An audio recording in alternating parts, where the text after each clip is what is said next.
Olá, hoje é domingo, dia 29 de janeiro de 2023. Nós estamos na nossa Escola Bíblica Discipuladora. Semana passada, no último domingo, nós reiniciamos aqui na nossa igreja CREA o ano letivo da nossa Escola Bíblica. E nesse ano nós estamos fazendo diferente. Nós temos duas classes que trabalham com adultos. Uma é presencial, as duas são presenciais, né? Uma dirigida pelo pastor Roberto Schenck e outra pelo pastor Mauro. E as transmissões online ficaram por minha conta, então vou estar dando aula online, nesse período aí, serão aulas de 15 minutos, 17, por aí minutos, e nós estaremos trabalhando o livro de Coríntios, carta de Paulo, do apóstolo, aos Coríntios, a primeira carta do apóstolo. E o material que vamos estar trabalhando é esse daqui, que é o material da editora Cristã Evangélica. São 2 volumes de Coríntios, nós vamos estar iniciando esse que é o primeiro volume, a primeira parte aí da carta de Paulo à igreja de Coríntios. Pois bem, com relação à igreja, vamos já iniciar tratando do tema. A cidade de Corinto era uma cidade grega, uma cidade portuária, cosmopolita. O apóstolo Paulo, quando esteve nessa cidade, organizou essa igreja.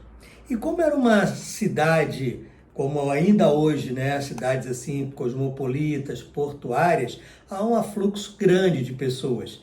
Na época, pessoas do Império Romano e de outras partes também do mundo da época afluíam à cidade de Corinto. Tinham muitas atrações, tinham muitas coisas que eram interessantes e também, claro, por ser uma cidade portuária, atraía também muitas prostitutas. Tinham vários marinheiros, E também é uma outra característica ainda hoje de cidades dessa natureza, que tem porto, um grande número de prostitutas naquela época se aglomeravam ali no porto, para poder prestarem, vamos falar assim, seus serviços aos marinheiros. Então esse era o contexto, social daquela cidade na época que o apóstolo Paulo esteve lá e organizou a igreja. Justamente por conta dessa característica da igreja de Corinto, quando nós estudamos as cartas, a primeira e a segunda carta de Paulo, nós vemos o apóstolo dando orientações muito específicas a essa igreja, coisas inclusive que ele não apresenta a outras igrejas. Nós vamos ver isso ao longo dos nossos estudos, porque era um problema que aquela igreja tinha. Aquela igreja tinha problemas assim muito críticos, muito graves. Tinha situações em que um filho estava tendo relações sexuais com a madrasta, Isso aí era um absurdo. Tinha muito litígio, pessoas entrando na justiça umas contra as outras, todos irmãos ali na igreja. Então, havia muito problema naquela igreja, Muita desavença, muita discórdia, muita disputa, Enfim, então tudo isso era um ambiente, todo esse era o ambiente que a igreja de Corinto vivia, e o apóstolo Paulo então escreve essas cartas para dar um norte, para orientar aquela igreja com relação à forma de viver nesse mundo, com relação às responsabilidades cristãs, com relação à própria sociedade, do cristão com relação à sociedade, a questão do corpo como templo do Espírito Santo. Isso aí é algo também que Paulo bate bastante, é muito forte isso ali na carta, Ele deixa bem claro o corpo como templo do Espírito Santo. O que mais? Ele trata também da questão do litígio, um entrando na justiça contra o outro, e na verdade o cristão ele deve ser alguém justo, E não precisa da justiça distorcida muitas vezes, pessoas que são ímpias, para fazer, o contraponto ali, ou para fazer o equilíbrio entre 2 irmãos em Cristo. Paulo vê que isso não fazia sentido. Então a carta de Paulo aos Coríntios ela é muito abrangente, aos Coríntios, hoje nós vamos iniciar a parte onde o apóstolo Paulo trata logo no início, na sua carta, da gratidão a Deus por aquela igreja. Então a gente vê o apóstolo Paulo apresentando sua gratidão a Deus, apesar de tudo que aquela igreja tinha e vivia, como ela se portava. Paulo agradece a Deus por aquela igreja e sempre no início da sua carta, ele faz essa, ou das suas cartas, né? Ele faz sempre essa saudação, dou graças a Deus. Tá? Então esse é o ponto que nós vamos estar tratando hoje, né? A respeito de como Paulo encarava, né, aquela igreja e a gratidão a Deus por ela. Bom, então eu quero também já no início fazer um resumo bem rápido, né, de alguns problemas daquela igreja, como eu falei há pouco. Por exemplo, a gente encontra, né, muitos problemas e muitas dificuldades naquela igreja. Então veja só, a igreja tinha alguns problemas, como por exemplo a divisão, né? Lá no capítulo 3, o apóstolo Paulo fala, eu sou de Paulo, eu sou de Apolo, né? Eu sou de Pedro, e havia uma divisão ali muito grande. Também lá no capítulo 5 ele trata da sexualidade, alguém possui a mulher do pai. Também tem o trabalho dele, ele fala sobre comunhão, cada um come a sua ceia sem esperar pelos outros, no capítulo 11, né? Lá no capítulo 14, ele trata da ordem no culto, e lá no capítulo 15 ele trata de desvios doutrinários. Então você veja, são essas, né, algumas das várias dificuldades, dos vários problemas que a igreja lá em Corinto estava apresentando. Né? E, como eu disse, apesar de tudo isso, o apóstolo Paulo ainda assim agradece a Deus por aquela igreja. Então veja só, eu vou ver no capítulo 1, né, a gente iniciando essa leitura da carta, o apóstolo Paulo ele já logo no início começa dando graças a Deus por aquela igreja e diz, né, o apóstolo o seguinte, veja bem, né, Paulo, chamado apóstolo de Jesus Cristo pela vontade de Deus, e o irmão Sóstenes, a igreja de Deus que está em Corinto, aos santificados em Cristo Jesus, chamados santos. Bom, esse é o início, né? A abertura, como Paulo apresenta, né, a sua gratidão a Deus, apesar de todos os problemas que aquela igreja estava apresentando. Paulo ele agradece, ele apresenta sua gratidão a Deus, né, por aquele grupo, por aquelas pessoas.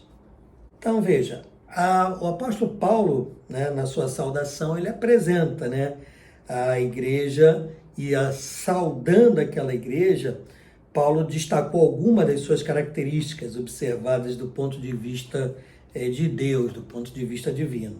Né? E ele deixa bem claro ali, né, no verso 2, que é uma igreja de Deus. Isso é importante. Apesar dos problemas, Paulo diz que era uma igreja de Deus. Bom, e como era essa situação, a igreja em Corinto? Como eu falei, Corinto era uma cidade grega, até uma das principais cidades da Grécia, né? E ali havia o templo de uma deusa, a Afrodite, né? E ela exibia a cidade orgulhosamente nesse templo, com suas 1000 prostitutas cultuais. Agora, também Paulo deixa muito claro que os crentes de Corinto, apesar de viverem nesse contexto, eles eram santos. Eles tinham que entender isso. Eles eram santos no Senhor. O versículo 2 coloca-se de uma forma muito clara. Foram chamados para serem santos. Não é isso? Paulo dá a entender aos coríntios e também, claro, a nós, que a irmandade dos santos não está limitada a determinados lugares. Os coríntios precisavam aprender noções de unidade. Né? E é importante isso, que esse ensino aí de Paulo tem tudo a ver conosco também, né?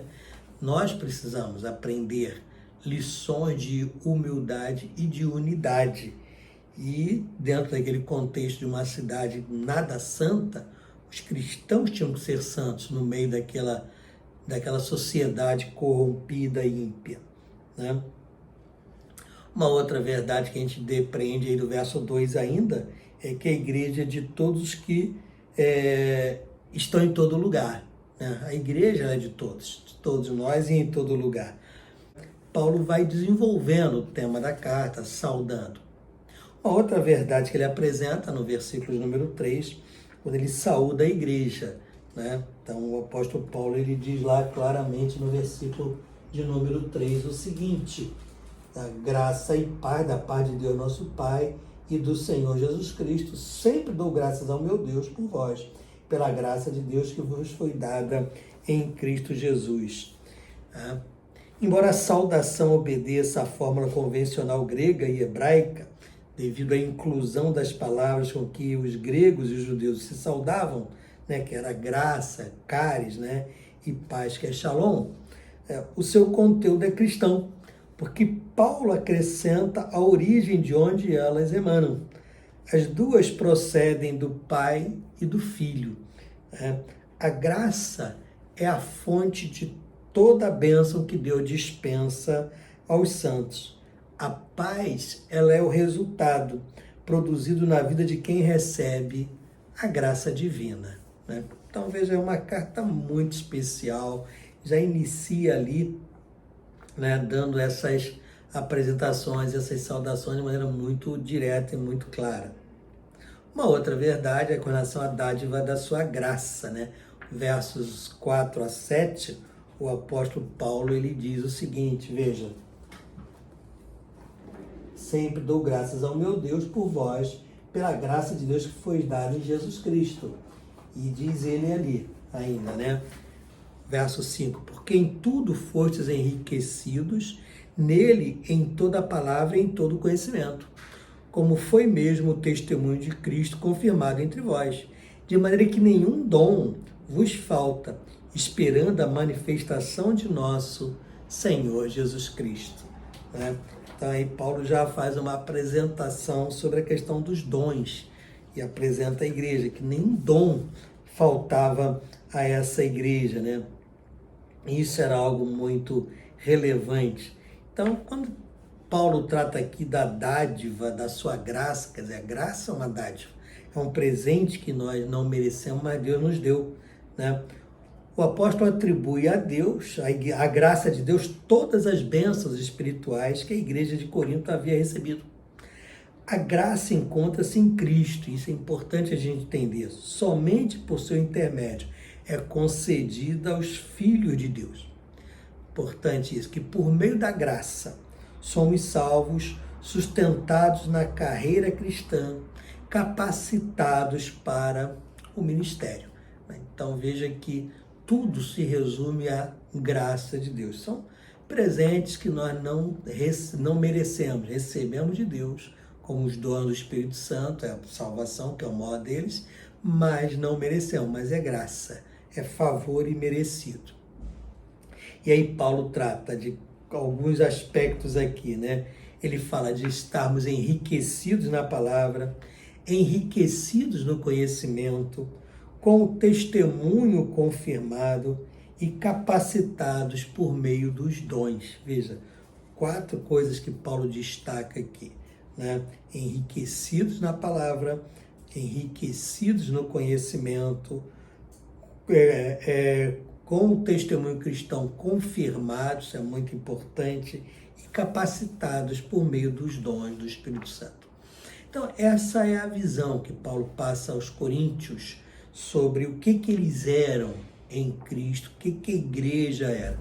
Então, veja, é um panorama muito positivo que Paulo apresenta, E uma outra verdade ainda, nos versos 8 e 9, eu vou ler aqui, dizem assim esses 2 versículos, o seguinte, olha: o qual vos confirmará, se referindo a Jesus Cristo, vos confirmará também até o fim, para serdes irrepreensíveis no dia de nosso Senhor Jesus Cristo. Fiel é Deus, pelo qual fostes chamados para a comunhão de seu Filho Jesus Cristo, nosso Senhor. Muito interessante isso que Paulo apresenta. Os crentes coríntios aguardavam a revelação de Jesus Cristo, o que significa a sua volta para buscar os seus santos, ou, no caso, o arrebatamento da igreja. E você vê isso em vários momentos, Paulo falando sobre isso, não só aos coríntios, mas aos tessalonicenses, aos outras igrejas também. E aí, Paulo faz questão de mostrar que a igreja deveria estar firme na fé até que o Senhor voltasse. Diga-se de passagem, ele esperava mesmo, e nas suas cartas deixa isso bem claro, isso é muito evidente, que ele e os cristãos da sua época esperavam a volta de Jesus para aquela geração ainda. Então eles estavam numa expectativa, ansiando pela volta de Jesus. E a igreja precisava entender que a volta de Jesus era o motivador para que ele estivesse nesse mundo, aguardando a vinda de Jesus, agindo como Cristo agiria se estivesse vivendo ainda na terra, né? Cada cristão, um discípulo de Jesus Cristo, reproduzindo não só as mensagens de Cristo, mas também o comportamento de Cristo. Isso é muito importante, né? E aí Paulo trata sobre o dia do Senhor Jesus Cristo. Ele usa essa expressão, o dia do Senhor Jesus Cristo. É o dia glorioso da sua volta, né? Então a gente pode resumir o dia do Senhor da seguinte maneira: marcará a revelação plena, né? Literalmente, desvendamento de Jesus Cristo como ele realmente é. Outra questão é tornar-se evidente a qualidade exata do nosso serviço prestado a ele. Deus revelará plenamente os propósitos e as motivações íntimas do nosso coração. Capítulo 4, verso 5. É um dia desfrutado antecipadamente em cada celebração da ceia do Senhor. Outra verdade sobre o dia do Senhor é que dia em que os mortos em Cristo serão ressuscitados para um dia incorruptível, para uma vida incorruptível, em um corpo que Paulo chama de corpo espiritual. E também, finalmente, Paulo anseia por esse dia, e aí ele ora por isso, a gente já falou sobre isso, né? Então, a graça de Deus é um favor que ele nos dá da salvação e tantas outras bênçãos que deve nos levar também a ansiarmos pela volta do Senhor Jesus Cristo. Então, em resumo, essa primeira temática aqui da carta de Paulo, e aí o desafio não é você só ouvir as nossas aulas aqui ou assisti-las, mas é você pegar a Bíblia e ler, né? Então, leia 1 Coríntios no capítulo 1, né? Dá uma boa lida, reflete no que Paulo diz, anota questões, se quiser encaminhar, né? Para mim, particularmente, pelo WhatsApp, né? Tem meu telefone, né? Tá aí nas redes sociais e tal, mas pode fazer perguntas, né? Encaminha perguntas que nós estaremos procurando responder. Muito bom? Bom, e para finalizar, né? Muitas vezes perdemos a noção de que a igreja é uma comunidade de pecadores. São cristãos, mas ainda portadores da nossa natureza carnal, pecaminosa, né? E é importante a gente entender isso, para não exigir que o outro, né, seja o que efetivamente, humanamente, nunca será, né? Que é perfeito absolutamente. Por outro lado, buscamos sim a perfeição. Então nós temos, por um lado, a nossa carne, a nossa natureza humana, que está sempre atuando, agindo, querendo nos levar ao pecado. Por outro lado, a natureza divina, que habita em nós, está sempre o Espírito Santo que em nós habita, nos corrigindo, entristecendo quando nós cometemos pecado e nos chamando, né, a voltarmos para o Senhor.